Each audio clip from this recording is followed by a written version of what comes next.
So my grandfather brought weaving to Downings in 1953 when it was after World War II, and he decided that, it would be a great way of bringing employment to the area. And he went to Scotland and trained as a weaver and came back and taught local men how to weave at the time. And we're standing here in the Duthie Hall, and it was the original weaving shed for McNutt of Donegal at that time up until the 1980s.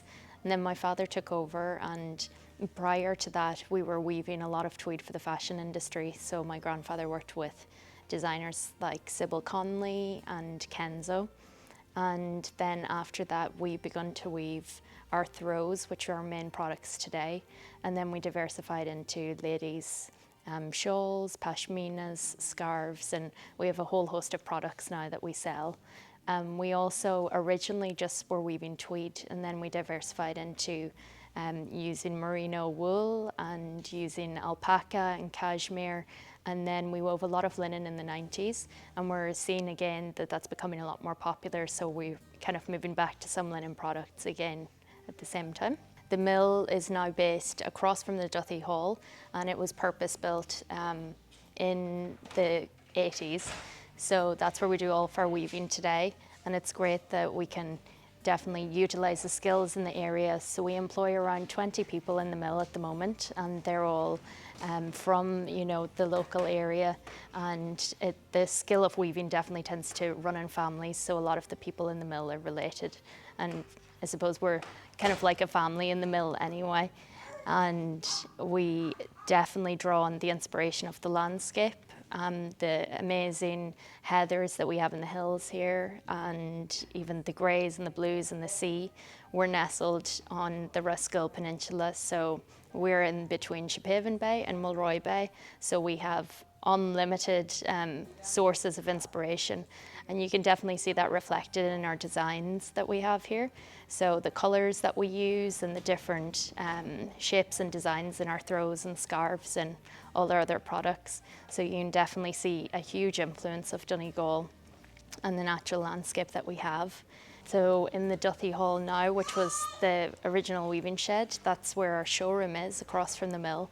So people can come and they can feel the products, and they can see all of our range that we have here. And we would have visitors coming from all over, so from Canada, the US, from Japan, China, and then a lot of people from mainland Europe, particularly in the summer months.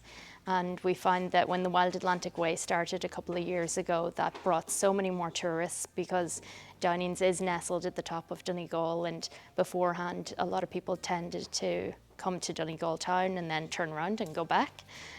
So now people are really filtering the whole way up, which has been brilliant for us and other small businesses in the area.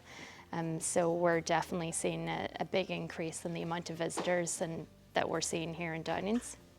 So because, as I said, we derive a lot of our inspiration from the landscape, we're really aware of the importance of preserving and caring for our local environment. And the products that we weave, we only weave using sustainable fibres. So our wool is ethically sourced, and we really put a great deal of energy and time into ensuring that we source ethically and that we are weaving our products in the most environmentally friendly way possible. So through using green energy, through being aware of the packaging even that we use, that everything is wholly sustainable and environmentally friendly. Wool itself is an amazing and often overlooked natural fibre. It has so many great qualities and is, as I said, it is wholly sustainable. It can, it's fire resistant, it can regulate temperature, so it can keep you warm in the winter and cooler in the summer. So it really is a big part of our ethos here in the mill and a big part of what we do.